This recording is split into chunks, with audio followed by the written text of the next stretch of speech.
email account and changed my name to Farmer Don. A number of you said to me, been a long time since you've been here, and it has been. This is my first venture into this location, but just to note for you, on February 10 and March 17, you may opt to watch the political pundits on those days because I will be speaking here again, and you might choose to do that. February 10th will be Chinese New Year, so we might set off some fireworks that day. And March 17, we might have a keg of Guinness because it is St. Patrick's Day. I would never say that in a Baptist church. Well, I appreciated the social justice moment as well as the song, because for 20 years I was the chairman of the board of directors at the neighborhood center until I really retired. The one place I retired from was doing that. And to have a dog show, wow. The segue there is, I just returned yesterday morning from Los Angeles where, as I said to Carrie, it was cold as hell, which is another metaphor. Where I lectured on the Steeler Nation as a religious phenomenon. And dressed in my Steeler slippers, lounge pants, sweatshirt, had a terrible towel over the podium, and most importantly, I wore my Troy Polamalu headpiece hair. The guy who advertises Head and Shoulder shampoo, that was me. And I did so well, they've invited me back next year, and probably to teach for 3 weeks at Whittier College. And my subject, in all likelihood, is going to be religion and animals. And I will get a chance to talk about my beloved Buffy, who is buried on our property, and as is appropriate for beloved pets, was laid to rest in a religious service conducted by 4 clergy, 2 men and 2 women. So, there are 3 parts to my talk. One is to tell you, when I started working on this, and actually it was on the plane going to LA on this piece of paper, I really said to myself, I should have chosen something more interesting. But once I think I get some interest up, we'll talk about the dynamics of this business of beginning of endings. And I have at the end from, we did Ecclesiastes. Well, I'm going to do a Proverbs. I have adages that I've made up, some of which are time-worn, but I think appropriate. So first of all, I feared on the winter solstice that we may not have the opportunity to be meeting again here, and I wouldn't have the opportunity to speak to you because the world would have come to an end if the Mayans had been right. They were wrong, or there was a miscalculation. That's always a possibility, as everybody who has predicted the end of the world has always been. And then I had this topic of beginnings and endings, and the reason I chose it was this is January, and this is the first time I will be with you this year, and so, it seemed to be appropriate. There are new beginnings in January, unless you're Notre Dame, where things ended in January. And then the endings is, as Jane said, really, I am going to step away after 35 years of being on the faculty at Stetson and do what? After endings, what? Well, death is one thing. See why I didn't think this was going to be very interesting? I mean, how many of us know stories of he or she retired and the next day, boom, they died. But I'm sick and tired of being asked, what are you going to do? Like I have no other life other than being a pointy-headed professor who has a red pen and gives out grades. So I began to think about this, and this is pretty mundane and pedestrian in some ways. I mean, you start, you finish, you know. I used to do long distance runs, and I participated in races up to 20 kilometers. And the object was to finish. You start and you finish. You subscribe to a magazine. And then you say, oh, I want to subscribe to that magazine. You quit. And then you have a to-do list. Check, check, check. Now you can go home. You're done. You open a book. I suggest Tillich by Musser and Price, to be honest with you. The latest publication. You open it, page 1, and then you complete it, and you put it down, you're done. But then I got to thinking, and I thought of 1966 in the January semester of my first year of theological school, where I had New Testament Greek. And in that class, I found out that ends are not necessarily ends. It's not that it's over. There's a Greek word, T-E-L-O-S, telos, from which we get the word teleology. And a telos is not just an end. It is getting there. It is getting to some ending. But it has more the notion of completion. You've begun something, and now you have completed it. Or you have fulfilled whatever it is that you began to do. And there's a sense of, good, I got it done. And satisfaction that you completed the task. There is a kind of ethical and moral and emotional sense of end as telos. For example, we used to go to the Civic Light Opera in Pittsburgh when we were dating. That's my current girlfriend and I, 48 years ago. And I remember going, and by the way, this was a new experience for me. I came from a very uncultured background. And these Presbyterians of some education trained me. So we went to see Sound of Music with Julie Andrews John. Of all people. With Julie Andrews, in which she had the song, Let's Start at the Very Beginning. A very good place to start. And so, that's what I want to do. And basically say, if you're going to learn anything about music, or if you're going to be able to stand up and sing, what nostalgia that was.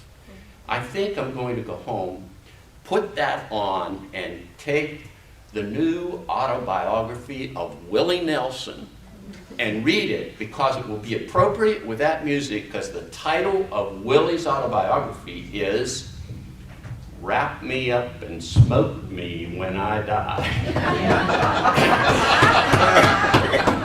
And if you're of Jane's generation, you know what that's about. Who cared about legalities? No, that's not what Can't hardly talk with it. But to sing, you've got to start at the very beginning. Do, a deer, re, mi, fa. So, you know, I wanted to play baseball when I was small. You just don't go out there and throw the ball and get up at bat. Do you know? There are ways to hold a bat, and it's not like this, which is what you think you might do to get up there first. There are certain ways to hold the baseball on the seams to get it to do certain things. When you run the bases, all right, sorry I'm getting away from that. When you run the bases, I want you to answer this. With what foot do you touch first, second, and third base? Home plate doesn't matter. You touch it with the inside left foot, and you touch it on the corner because as you pivot, you think about this, you are putting off and not reaching out. You have momentum from the left. You getting this?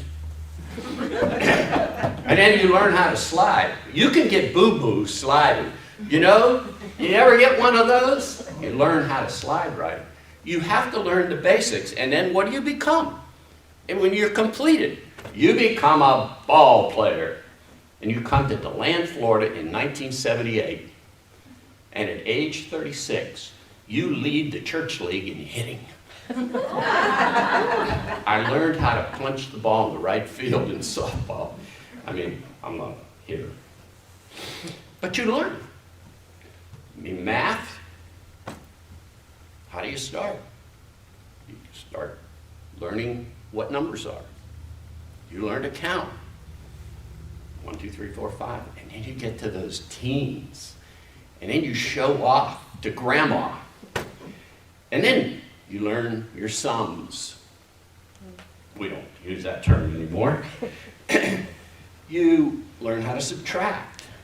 You find out what pi is, Pi. You take geometry.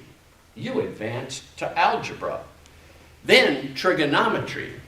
And finally, calculus. And you have to do them in a row to get there to become a what? Dun, da, da, math geek. Mathematician. And, if I might say myself, score 690 on the graduate record exam in mathematics. But you can't just do it. Finally, you get to a great crossword puzzle question. The answer is always A, B, C, S. What you learn at the very beginning of reading is the ABCs. Then you learn words. Then you learn how to put words in sentences. And then paragraphs, and then essays, and then chapters, and then books. May I recommend Tillich again by Musser and Price. And finally, you become so much of a sage with words and language, you graduate to crossword puzzles. Or you get so old that you can't do much of anything else except crossword puzzles. Beginnings and endings. Sometimes it takes a while. There has to be step 1, step 2, step 3. You go from grade to grade, just like we do in school, to become accomplished, to have the self-satisfaction that you can do something. You can stand up there and sing. And a lot of us are so envious of people who could do that. Or you can stand and talk without saying the two most favorite words in freshman communication are and Like. And Rob, what's the third one? Like. It's like. Like. You know, like. Oh, like. yeah. It's like the most popular word in Christian services in prayer is Father. Now, Father. And then we thank Father. We used to count the number of fathers in student prayers in Vesper service at Stetson, and we graded them down the more they used it. All right. Tell us. You have to commit yourself to go from a beginning and ending of something that is worth pursuing. It takes patience. You can't just go out there with a gun. Now, since that's in the news, I thought I'd bring this up. I took a gun to school. In 7th grade, we had to do a demonstration in class in 7th grade. And I took my 12-gauge shotgun that my dad was for sure making certain that at age 12, when you could hunt if you passed the test, I took my 12-gauge shotgun and took it apart and showed the class how it worked and put it back together, carried it in, carried it out. Not a person thought anything about this. And I'm not saying this because it was some big deal, but I'm saying it because I had to learn a lot of things in order to be a marksman. You just can't go out there to a bowling alley. Have you ever tried this? I bet you have. You put that thing in the gutter every time until you are persistent. You cannot get there without being persistent. You got to have stick-to-itness. I don't think that's a word, but you know what it means. Or grit. So, there's something good about this. You begin something and you complete it. But sometimes, on the journey, it's taken away from us. Like that. With a sound like that. Perhaps a firearm. It's gone. The experience of being a parent can be taken away.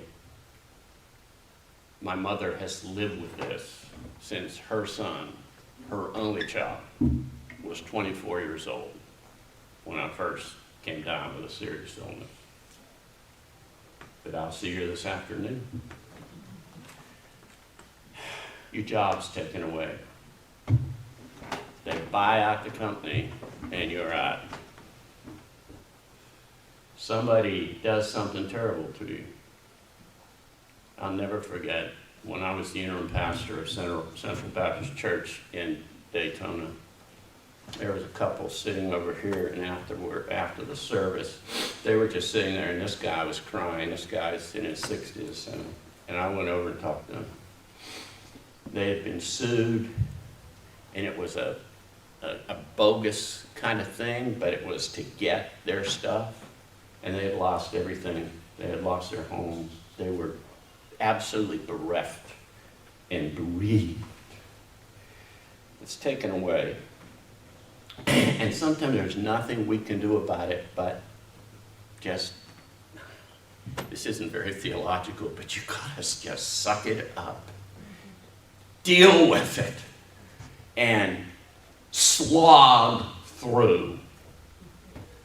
There's a verse in the Bible about soaring with the wings of eagles in spirituality, and there are times when you really can get, that awe thing.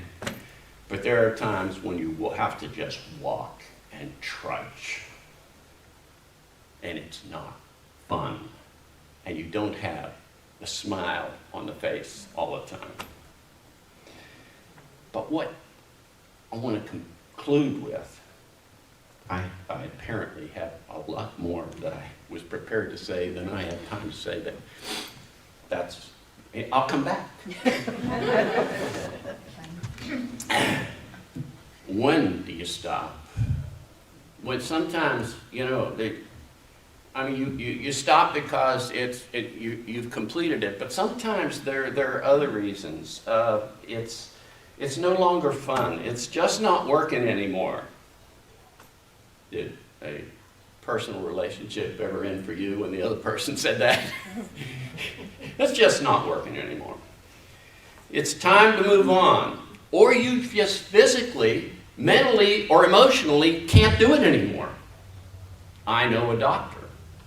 Well, he's my doctor. One of them. Who was in a specialty where he couldn't do it anymore because of the emotional issue of losing patients to death. Sometimes you can't physically do it anymore. For all I want to do, and I am still called by the football coach at Apopka High School, the state champions, Rick Darlington, number 44, because that was my age when we won the intramural basketball championship at Stetson, me and a bunch of pickup students. I can't do it anymore. I can fake it. But I got my basketball out last week, and it was covered in soot and dirt because it was in the garage, and it was underinflated. And I pumped it up, and I brushed it off, and I got some spray on it, and I cleaned it, and it looks brand new. And I'm taking it to class on Tuesday, and I'm going to offer it to whoever will take it and care for it and use it. And that will not be easy. Because aging is not what it's cracked up to be. I go to the nursing home today. I go to the nursing home every day to visit my mother. Getting old, retiring is not what it's cracked up to be. But here are this is kind of a little truncated, but I want to give you the adages and then we'll finish up. You've got to realize that some things are impossible. If you can't carry a tune, you're not going to be able to sing. You're going to be my dad. And you're going to go to church and stand there like this because he literally couldn't sing. If you're uncoordinated, you're not going to play basketball. If you're my daughter, you're just not going to be like Dad and be a math whiz at one time in my life. And if you're geographically challenged, you just can't get from one place to another. Except the impossible sometimes becomes possible. And you need to be open to that. There's a miracle called GPS. And my beloved now can get places. Number 3, you have limits. You just can't do everything.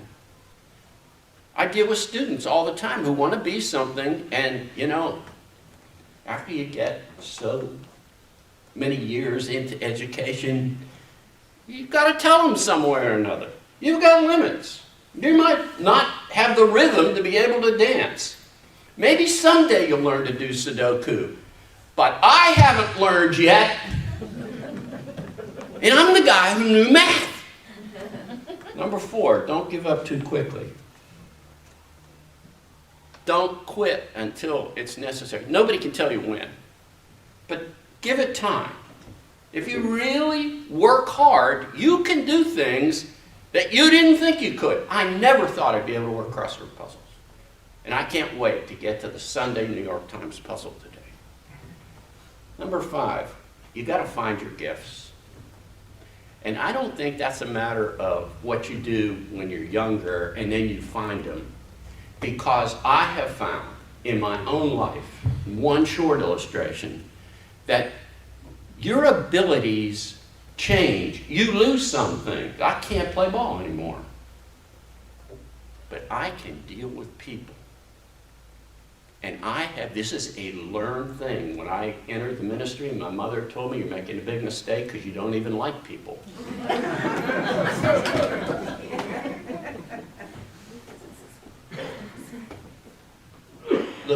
Look up, what is the thing where the students go online, rate your professor? I haven't looked at that. My friend's wife got it up and showed me the latest ones. There are 3 going, look me up on Rate My Professor and read the first 3. And I have a hard time imagining anybody would say that about me. Be adventuresome. Try out new things. I have a Kindle Fire. I'm going to try it out, but I am absolutely terrified of it. I think I might get involved in politics in a very active way, not run for office, because I think they'll find out something about me, and you know, I don't want that to happen. I mean, you don't have to know everything, but in politics you do. And I'm even going to start studying religion and animals. What? So, they're beginning and they're endings.